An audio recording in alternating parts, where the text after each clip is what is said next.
Do you know that your voice could possibly be a turn on and a fetish for some people?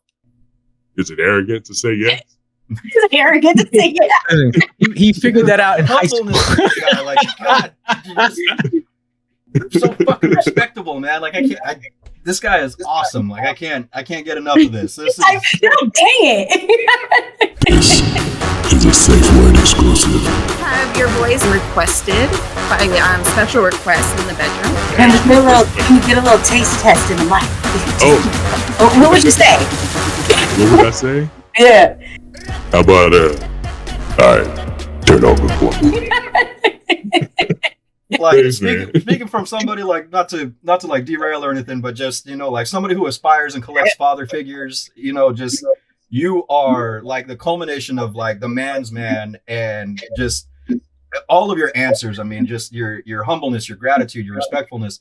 Like, it's so easy to see somebody with your kind of talents kind of get full of themselves. And kind of disregard the arrogance, and just to see how down to earth and like just really chill, and almost like this I don't want to say shy, but just like the introvert that you described. It's wild. So I have to give you a lot of props and a lot of kudos, because this is I don't usually fanboy out, like when people jump in interviews, they're like, oh, but I'm fanboying. Can I get your autograph before you become huge? I didn't know I still wanted to grow up to be somebody, and man, you're there. Like I didn't. He's gonna have to go through second puberty to get there, though. He needs hormones. That's everything to me. That's everything. I don't even know what to say to that, but thank you. But one of my favorite quotes, and it really resonates with me, is, well, I don't even know that it's a quote, but kind of what I go by. To me, confidence more resembles humility. If you're truly confident, then you can be humble in what you are. You don't need to, showboat. Hey, look at me. So for me, true confidence looks like humility. Well, that's the first sign of insecurities. Yeah. Well, being the humbled vocalist, beautiful vocalist, I should say, that you are, do voices do anything for you? Are you turned on by voices? Oh, absolutely. Who is it, right? Okay. Well, give us an example. We're gonna have to do what we're digging into this one. Oh gosh. Okay. So have your voices ever been requested by special requests in the bedroom? They have, yeah, for sure. And you partook, I'm assuming? I did.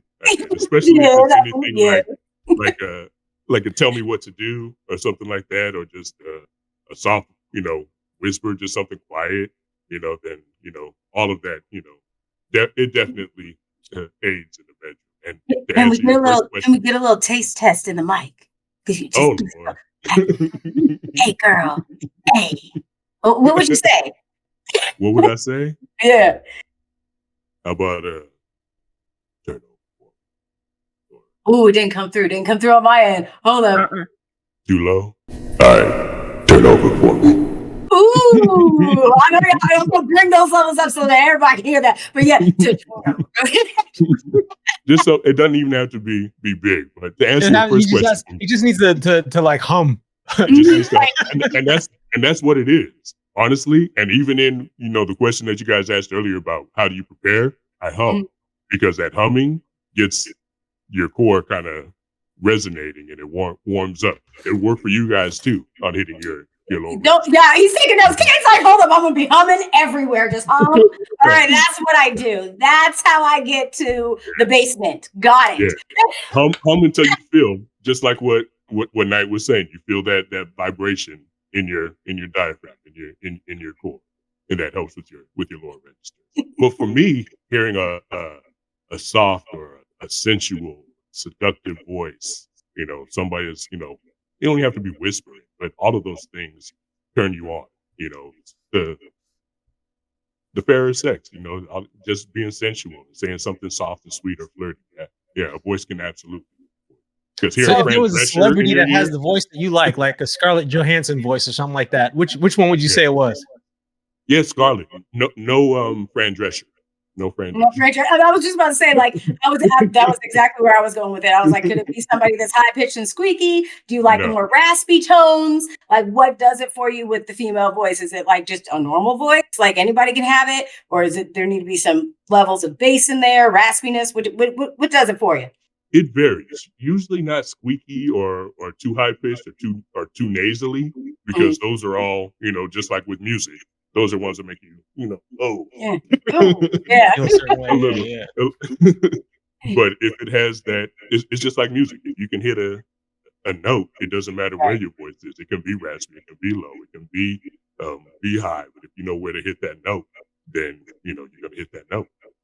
Yeah, just so you know, all the girls everywhere taking down notes. Okay, just note. Okay, I gotta learn to sing.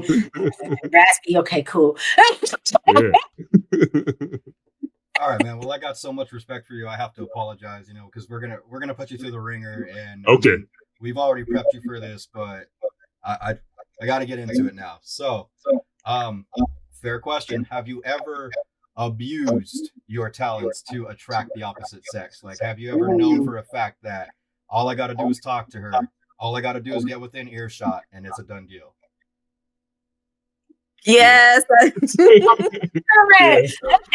can talk about, brother. Yeah. You didn't even need to say anything. Yeah. And there's a couple. So my boys, I'm glad they're not on here because they would be dying right now. So would always tease me, like, man, we're in a room and like Josh will get on the phone and all of a sudden his voice will drop 2 octaves. So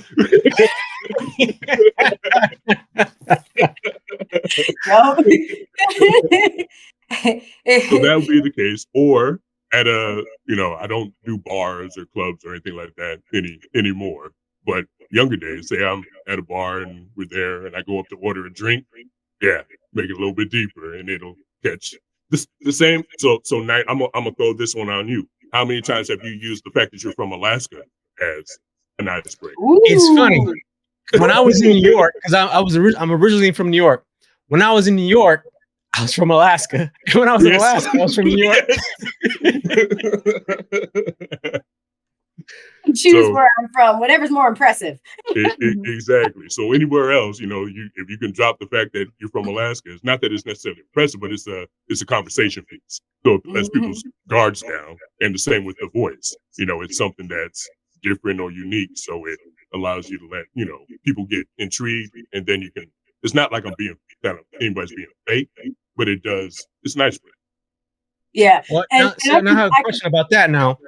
Because sometimes when you were around your boys, you have one voice, and when you have someone you're interested in or attracted to, there's one voice. But do you change? Just as general men, sometimes we go higher pitch when we talk to women just to be less threatening. Did you feel you needed to do that, or was your voice always so low and mellow that you could stay in the low range? So that's an awesome question. I love that question. And I don't want to go too deep with it, but with women, I don't find that I've had to do that because they feel a security, in the voice. Because I also feel that the way that I do talk does not to most women and to people who really understand, I don't come across intimidating, right? But in the corporate world, I do. Right. And so I've known Josh for a long time, so I can back up that whole story about when he'd get on the phone with the girl. You always knew he'd pick up the phone. And if he's talking to his mama, he's out chilling. Then all of a sudden you'd be like,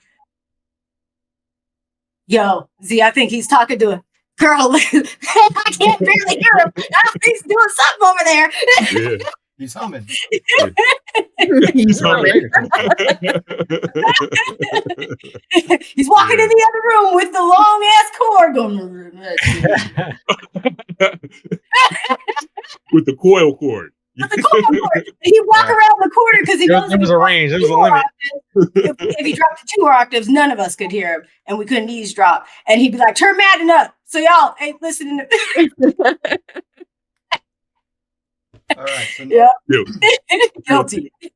Next question that I had up for you. But yeah, in the corporate world, I definitely have learned to, make myself come across less intimidating. And that's a great point. That was a great point. So, line with the vocal work that you've been doing, would you ever entertain doing vocal work that was sexual in nature, like say for an adult based cartoon, or an exotic erotic book. well, yeah, like an erotic book, or would you read Penthouse for them? I mean, if not only if the money was right, but like morally, would you be okay with reading erotica? Yeah, I think I could. It would again be one of those things that I would have to, find my voice in and adjust to, because it's out of my, what would be my normal realm, or people that know me would be surprised at it. But that's kind of always been my signature, is pushing myself into the uncomfort and doing things that don't necessarily come natural to me. So I would definitely throw my hat.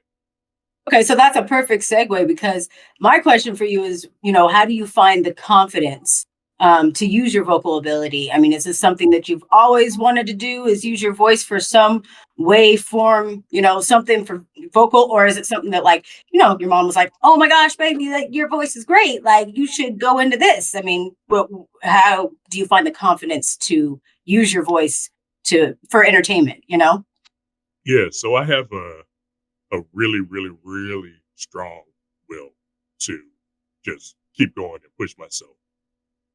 And that's in anything, everything that I do. And so I guess I find challenges, and I don't know if confidence, I guess you have to find the confidence to do it, right? Right. But at the same time, it's more of a, hey, I enjoy this, so I need to suck it up.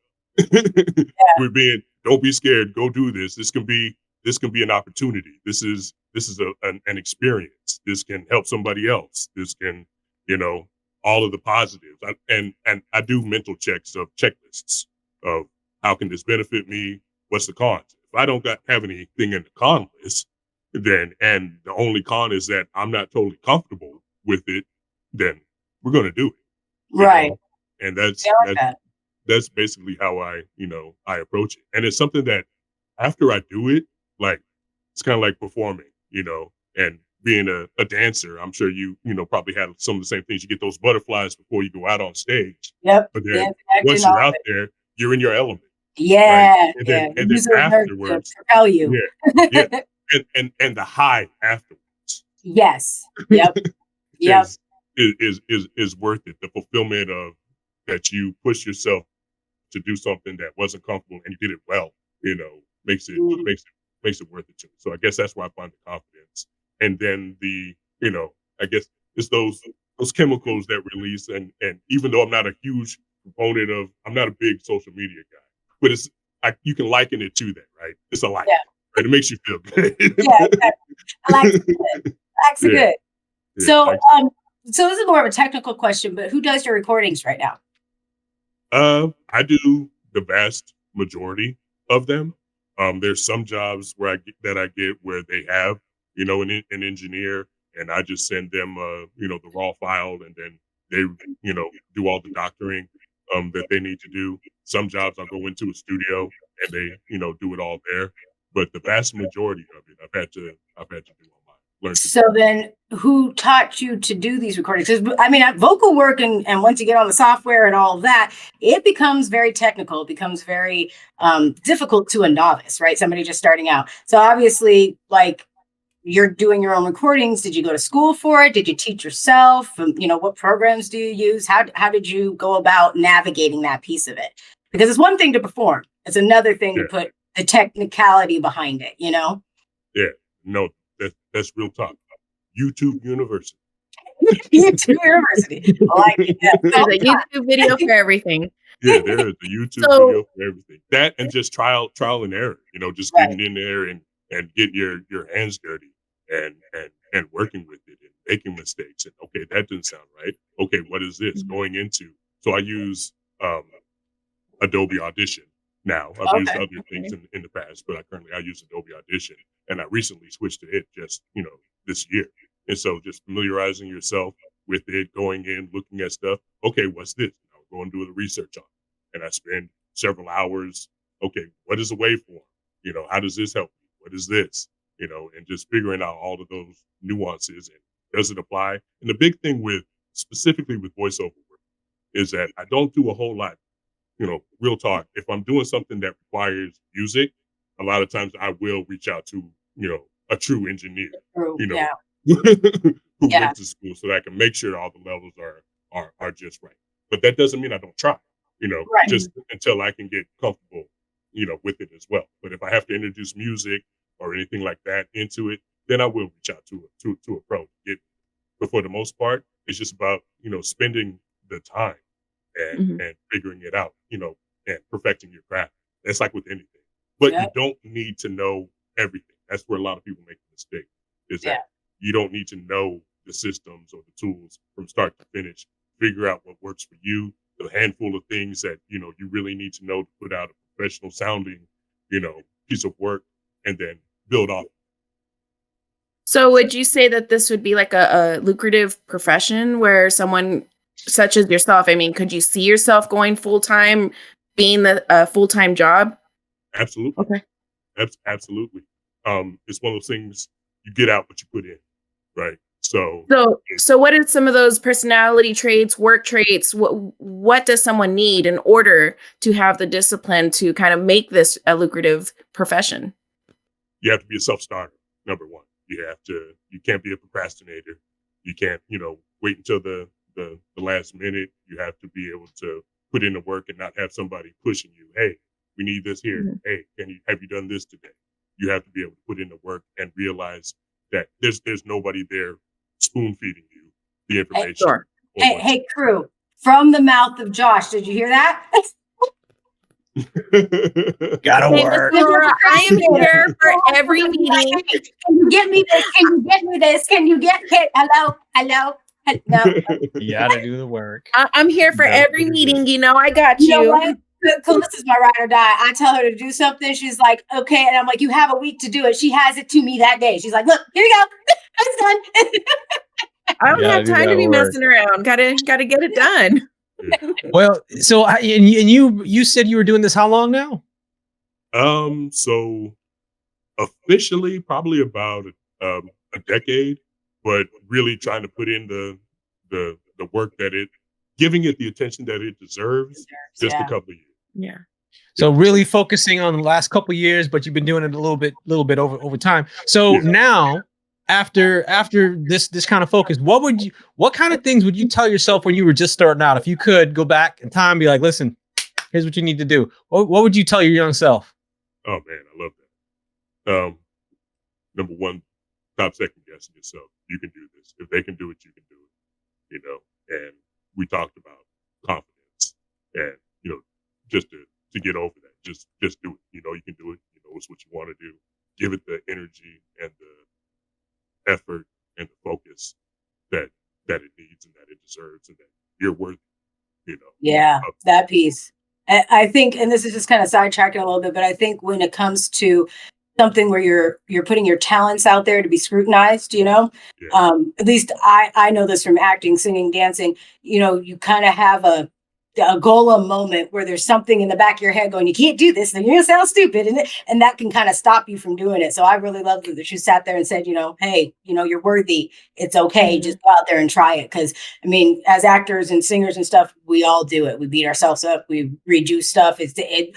There's times Knight and I have had conversations where we're sat there and we're going, it's not that I don't really want to do this. I do, but it's just like getting up, going. I know I have to, and then sometimes that can kick your own ass. You know what I'm saying? Yeah. You start getting into that. Absolutely. Getting past that, imposter syndrome. Yeah. Like you feel like you don't belong, or like, Yeah. no, Yeah. other people do this. No, you're not an imposter. You're actually good at this. Yeah, exactly. Those would be the big. You said some of the things that you would and wouldn't do. But now your daughter is getting into it. Mhm. And what kind of advice would you give her for things that she maybe would or shouldn't do that you think, and maybe she would have a different, difference of opinion? Good question. You brought his baby girl into this one now. Yes. Okay? That's like, I don't do nothing. No. Wow, yeah, that changes everything, right? But at the same time, it doesn't. So she and I have a really good and strong relationship. So it'll be what feels right. Follow your gut, follow your instincts, and what we instilled in her. And Yeah. if it doesn't make sense, if it doesn't feel right, then that may not be the job. All that glitters ain't gold, right? Mhm. And so just because it seems appealing, and all money ain't good money, either. So just because it may be a paying gig doesn't mean that it's the best move, for you. So to think clear and approach everything with an open mind, and don't get, starry eyed, be excited, but it's still a business, as well, and approach it, as such. So But how far would you let her make her own mistakes? oh, Oh, I love this. I'll pick her up. I'll pick her up. There's been times now. She's 15 now.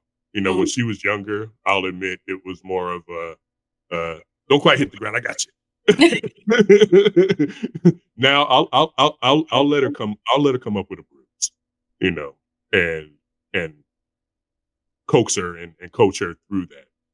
At this point, without it being too detrimental.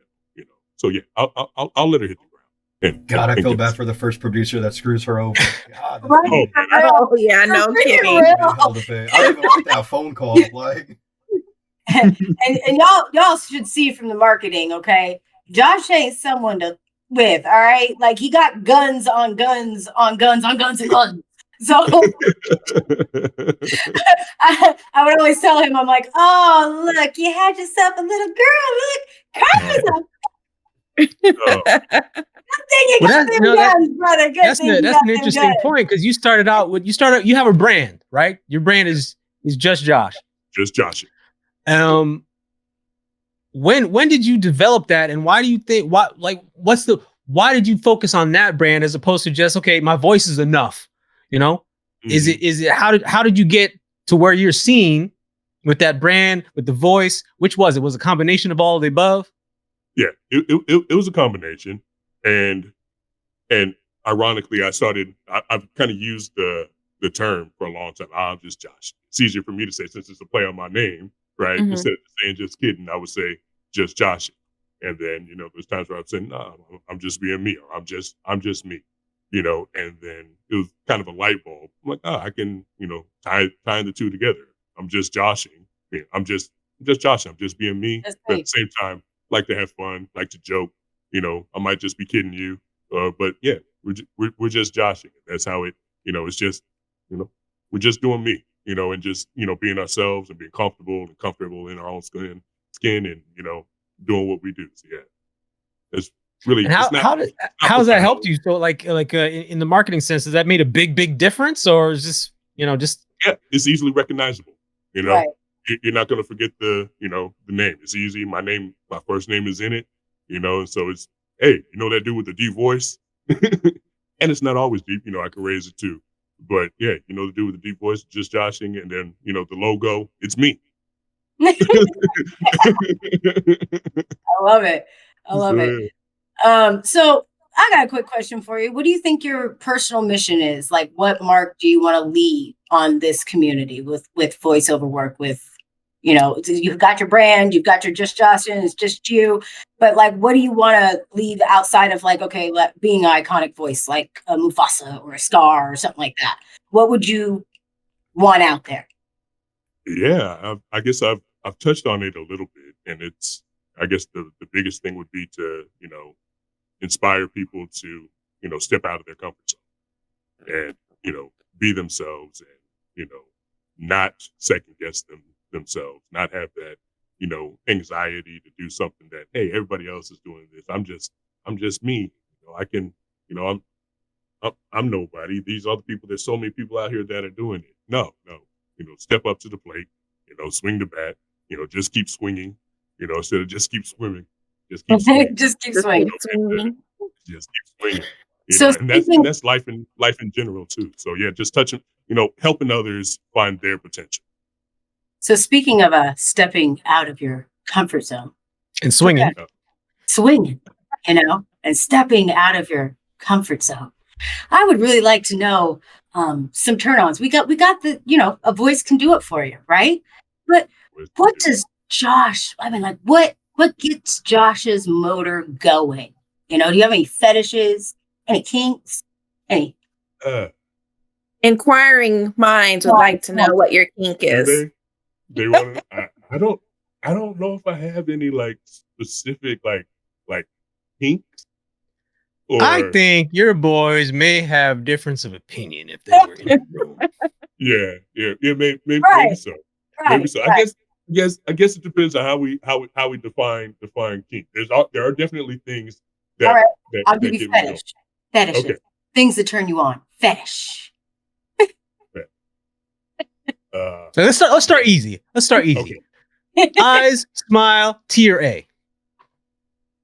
Oh man.